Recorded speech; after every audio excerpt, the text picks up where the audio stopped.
Duplo Expresso.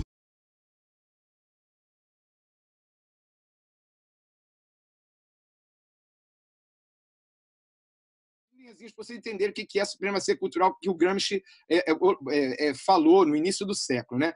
A supremacia de um grupo social se manifesta de duas maneiras, escreveu Gramsci, como dominação e como direção intelectual e moral. Um grupo social pode e deve ser dirigente antes da conquista do poder do governo.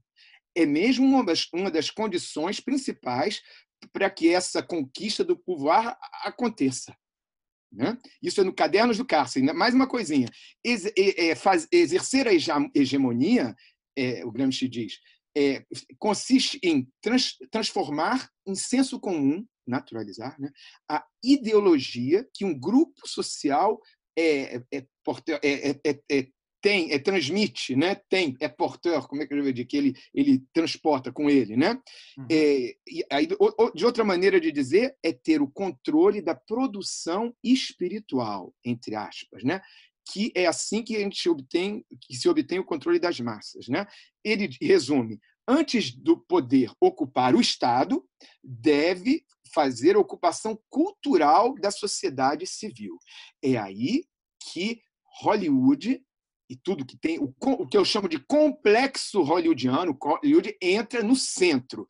Eu sempre achei disso, quem me conhece sabe que eu sempre falei sobre essa questão, e aí entra a questão da arte e dos artistas, e da utilização dos elementos artísticos, não é só a da arte, são dos elementos artísticos, cores, visual, diversão, tudo isso. Mas eu queria chegar ali, e antes eu queria ler algumas notas que eu fiz em relação ao filme. Tudo isso é porque... Parecem que essa nova maneira de agir, de fazer política, dizendo qualquer coisa que choque, depois dizendo, ou emanando várias informações contrastantes e dissonantes ao mesmo tempo, é uma resposta muito bem elaborada, diga-se de passagem, ao confronto entre argumentos e discursos. Por quê? No quesito apresentação de ideias lógicas e congruentes, do que seria mais apropriado para os interesses populares, dos trabalhadores, do país ou mesmo da humanidade, a esquerda, dentro de suas variadas matizes, é fortíssima. E as noções socializantes, humanistas ou de base marxistas são bem defendidas por brilhantes pensadores ou pessoas ligadas à política ou ao ativismo. De um modo geral, mesmo com os think tanks neoliberais, que eu chamo de fake tanks às vezes, né? Think tanks neoliberais que cooptam realmente várias pessoas com um discurso bem articulado e que conseguem convencer uma parte da classe média ou classe média. O conteúdo das ideias é tão antissocial que não cola para boa parte da população, em especial a mais carente. Isso é simbolizado por Fernando Henrique e seus asseclas lá. Então, a neo-ultradireita dos milionários, que busca devastar tudo de social e de nacional, que um Estado pode realizar, chega com essa nova estratégia, simplesmente negar o diálogo e o confronto de ideias. Disse apenas coisas muito curtas e simples, apelando praticamente para o nosso lado animalesco, instintivo, misturando inverdades, falsos boatos, extratos de fatos verídicos, mas descontextualizados, exagerações, um besterol puro e um desvio de foco, como a típica criação de falsos inimigos. Foi assim que Bolsonaro esquivou-se e continuará se esquivando dos debates. Reparem que Trump, nesse filme a gente vê bem, mas a gente pode ver os discursos do Trump, é fácil. Reparem que Trump fala frases curtas, com uma dicção muito clara. Mesmo quem não entende muito inglês, a gente consegue entender o que ele fala. Muitas vezes com uma forma quase telegráfica de expressão. We'll make America great again. João, o pessoal, os analistas já foram ver alguém de psicólogo, enfim, não sei bem como é que, mas falam que ele tem o vocabulário, ele usa o vocabulário nas suas falas públicas de uma criança de 7 anos. O número de palavras que ele usa. Aí eles falam isso com desdém, né? Olha aí esse cara... Quem que ele está atingindo com esse discurso simplificado, né? É tudo trabalhado. Engraçado que eu ia falar exatamente disso. Olha só. É isso mesmo. Ó. O bom tweet é o novo telégrafo. Não, o tweet é o novo telégrafo. E o Trump é o rei do tweet. The king of the tweet. King of tweet. Trump fala como se ensinasse ao cachorro algo, ou a uma criança. Olha só, ele já tinha falado isso, né? E uma criança meio besta, diga-se de passagem, porque a criança bem educada para reflexão entende rapidamente muita coisa, coisas complexas, né? A criança é fantástica quando é bem estimulada, né? Bom, então, em resposta, talvez a Patrícia Wojcicki, que falou algumas coisas, né? Talvez do ponto de vista deles, o que eles fazem mandando essa guerra híbrida de várias informações ao mesmo tempo, como é que o Bolsonaro pode dizer que é nacionalista e apoiar e bater continência e adorar os Estados Unidos, não é só bater continência, está na cara que ele, o filho dele, adora os Estados Unidos, né? Como isso? Então, talvez do ponto de vista deles, não seja dissonância cognitiva, embora do ponto de vista seja, né? Se a cultura americana faz parte da nossa sensação de Heimat, calma, eu vou explicar o que é essa noção de Heimat em alemão, integrando o fato de ser brasileiro, porque dentro do mundo americano, o que passa pelo mundo artístico, estético e moral americano, nós nos sentimos na nossa zona de conforto. O que é Heimat? O Ron deve conhecer. O Heimat é um sentimento, é algo muito profundo, que é uma palavra em alemão, que, em geral, ele é essencial ao desenvolvimento pela maneira que a pessoa se autoconhece, logo essencial na identidade. Heimat seria uma sensação do lugar ao qual você pertence profundamente. Geralmente, um alemão germanófilo, todas essas línguas têm o equivalente ao Heimat. Ele vai falar que o Heimat dele tem a ver com home, sabe essa palavra home? Heimat tem a ver. É onde ele se sente em casa. Geralmente é na pequena cidade dele, o que ele chama de aldeia, Dorf, ou no vale onde foi criado. Às vezes a cidade ou bairro. É a sensação de pertencimento, né? Exatamente, sensação de pertencimento, e isso vai ser... Então, o alemão, por exemplo, quando fala do Heimat, ele é ligado ao país, à cultura dele, mas através desse local íntimo. Então, o Heimat tem ao mesmo tempo, tem essa intimidade daquele microlocal, às vezes com seu dialeto. Hoje, o Ramos falou tanto dos dialetos das regiões germano-ófilas, é exatamente isso. Esse é o Heimat dele. Mas ele sabe que esse Heimat está incluído numa coisa maior. Não é à toa que os alemães, quando conversam, mesmo em outras línguas, com os estrangeiros, sempre perguntam onde é o seu Heimat? A gente que viaja muito, onde você se sente? Eu vou falar que é Rio de Janeiro, ou que é Copacabana, ou que é o Brasil também, mas às vezes eu falo Brasil, aí eles querem saber o detalhe, aonde do Brasil? O Rio de Janeiro, né? Então, essa sensação de Heimat é um utensílio interessante para a gente entender. A gente tem essa sensação, todo mundo tem mais ou menos isso aí de uma forma ou de outra, né?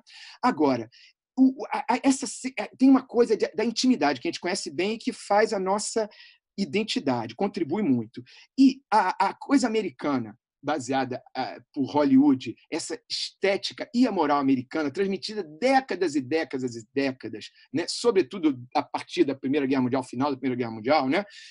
Ela integra a nossa identidade. O sistema Hollywood integra, sim, a nossa identidade, porque ela dá essa nossa sensação de Heimat, sensação de uma espécie de zona de conforto, né?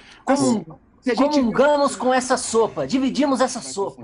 Mas é exatamente isso. O embaixador, que muito viajou, conhece o mundo fantasticamente, ele viu a importância do domínio e da influência cultural. Essa influência cultural expansionista, expansiva, ela não é coisa de agora. É só que os Estados Unidos ele faz isso de uma maneira super forte, né?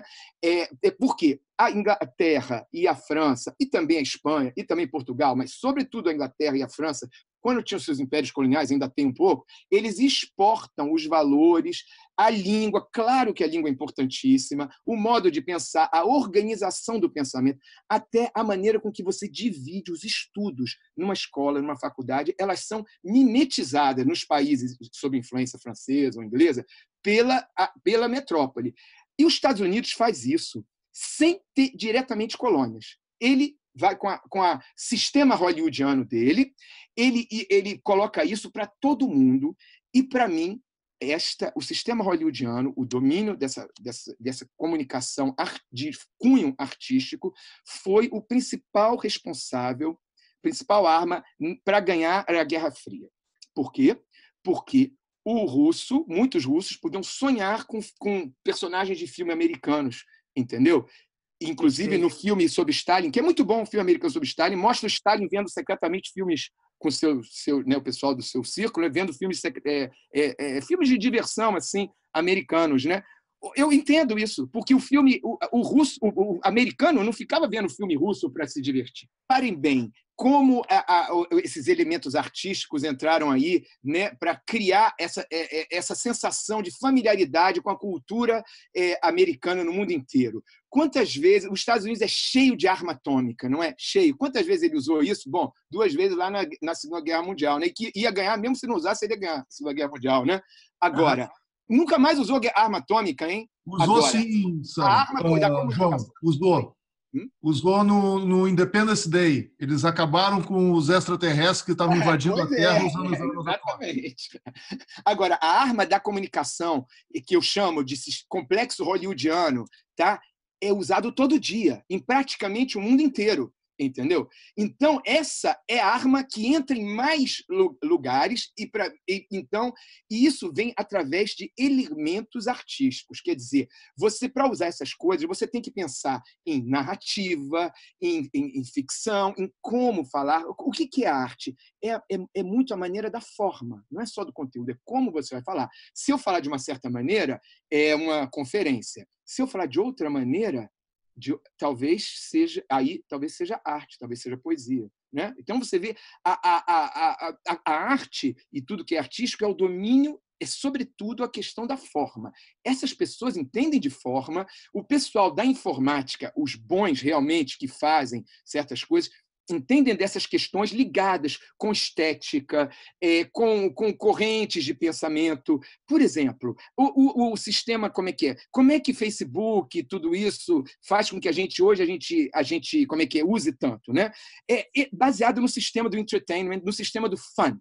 Essa coisa do fun é uma coisa americana. Aí você vai falar assim, as pessoas se divertiam antes. Claro que se divertiam, só que as diversões, os prazeres mudam com a época, entendeu? O Foucault mostrou isso, como muda o prazer, a sexualidade e outras coisas, outras noções, elas mudam com a época. Então, a maneira que um francês se divertia em 1820 não é a mesma maneira que um americano vai se divertir em 1985, entendeu? Nem que o brasileiro vai se divertir hoje, né? Então, essa questão do fun é uma coisa de que seja divertido, lúdico. O fun tem a ver com lúdico, não é?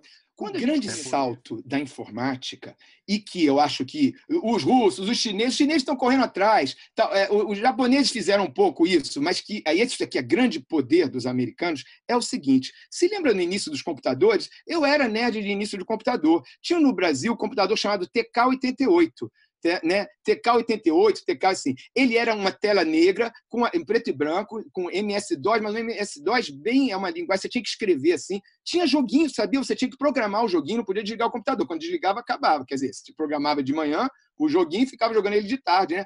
Mas tudo muito, muito simples assim, né?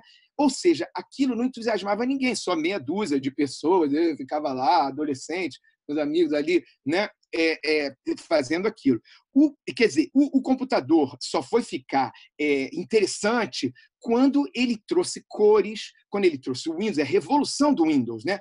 Interação, quando passou a ter cores, quando passou a ter tudo que é interface agradável, né? Eu me lembro que eu tenho um amigo de São Paulo, que ele, como é que é? Ele é um fera, é uma espécie de filósofo da informática e artístico. Eu me lembro que a gente falava de programas, e eu falei assim, esse programa aqui é muito melhor, uma coisa para música, né? Aí ele falou assim, não, o interface dele é ruim. Interface é isso que você vai clicar ali em cima do programa, né? Vai comunicar com você, né? Aí ele falou, aí eu falei assim, ele falou, mas qual é o problema? O importante é ele fazer a coisa que é importante, que a gente quer, não o interface. Ele falou assim, você está totalmente por fora, João. O interface é super importante. Não existe um programa bem feito, um produto informático bem feito, no qual a interface não não só agradável, como que a pessoa pode bem controlar ela e agradável. Então, é importantíssimo. Se você não fizer uma boa interface, por exemplo, num avião, ela tem que ser rápida, ela tem que ser instintiva, ela tem que ser... Senão o troço cai, um avião de guerra cai. Então, são elementos que vêm do artístico, quer dizer, como você vai interagir cores, coisas que chamam a atenção, tem que ser agradável. Se alguém falasse assim, olha, você vai colocar todos os seus dados aí e a gente vai saber de tudo isso para fazer uma Cambridge Analytica aí, você vai colocar todos os seus dados durante alguns anos e a gente vai vender tudo isso e passar isso para sistemas comerciais e de política, tá? Não quero não, ninguém ia querer, quem ia querer isso aí? Agora, olha, vou fazer um negócio lúdico aí, hein? Tem cores bonitinhas, você vai conversar com os amigos, põe fotos legais. Vai ter um avatar. Tem um avatar, né? Você pode brincar de ser outras pessoas. Bom, aí todo mundo coloca, né? Todo mundo coloca no Facebook as coisas. A gente deve até questionar. Esse filme questiona, mostra vários ingleses dizendo eu não quero mais o Facebook. Quer dizer, a gente tem que estar preparado para talvez mudar, abandonar. Por enquanto, vai usando, mas vai observando isso, porque são as ferramentas, novas ferramentas dele, utilizando todas essas coisas aí, que eu falando. Não é, Sama, essa utilização da arte, de elementos artísticos, elementos do visual, que eu chamo tudo isso de complexo hollywoodiano, que vem, para mim, se inspira no teatro da Broadway, que é a primeira coisa de fã desse espetáculo, fã. Não é a Broadway que se inspira em Hollywood, não. Eu acho que é Hollywood que se inspira da Broadway. Duplo Expresso.